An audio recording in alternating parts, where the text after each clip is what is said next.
আসসালামু আলাইকুম। এখন আমি আপনাদের সামনে উপস্থিত হয়েছি।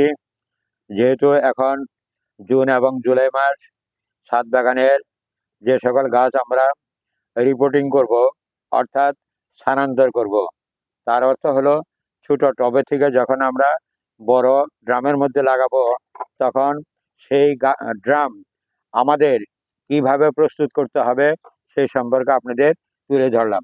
বিশেষ করে যারা ছাদ বাগান করেন তাদের জন্য আজকের এই ভিডিওটি অত্যন্ত গুরুত্বপূর্ণ। দেখেন, আমার এই ড্রামটি আমি কেটে ছোটো করে নিয়েছি এবং কিভাবে হোল করে নিয়েছি। হোলটা সাধারণত এটি লোহার রড দিয়ে গ্যাসের তাপে গরম করে তারপরে ইচ্ছা মতো এখানে ছিদ্র করতে হবে। যদি আমরা এই ছিদ্র যদি না করি, তাহলে এর ভিতর থেকে পানি কখনো নিষ্কাশন হবে না। আর পানি যদি জমে থাকে, তাহলে গাছের গোড়া এবং তার শিকড় সম্পূর্ণভাবে পচে যাবে। এই দুটি ড্রামে দেখেন আমার কিভাবে প্রস্তুত করা আছে। এইভাবে প্রস্তুত করতে হবে। আর যে হোলগুলি আছে, এগুলি কলাম খুঁচি দিয়ে ঢেকে দিয়ে তার উপর বালি অথবা খোয়া দিয়ে একটা স্তর তৈরি করতে হবে।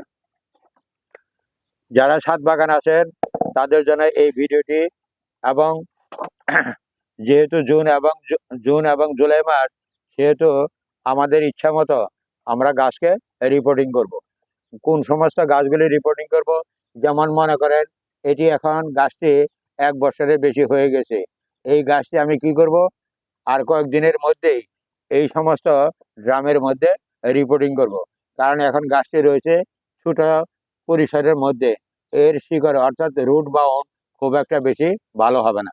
যখনই আমি ট্রান্সফার করব বা রিপোর্টিং করব, তখনই এই গাছের বৃদ্ধি আরও খুব সুন্দর এবং সতেজ হবে। যারা ছাদ বাগান করেন তাদের কাছে অনুরোধ, আপনারা এইভাবে প্রত্যেকটি ড্রামের নিচে এইভাবে হোলগুলি করে নেবেন। তা আশা করি আমার এই ভিডিওটি আপনাদের যদি সামান্য উপকারেও আসে, তাহলে নিজেকে খুব ধন্য মনে করব। আপনারা আমার এই চ্যানেলের পাশে থাকবেন, কেননা আপনাদের সহযোগিতায় আমার সফলতার মাপকাঠি। সবাই ভালো থাকেন। আল্লাহ হাফেজ।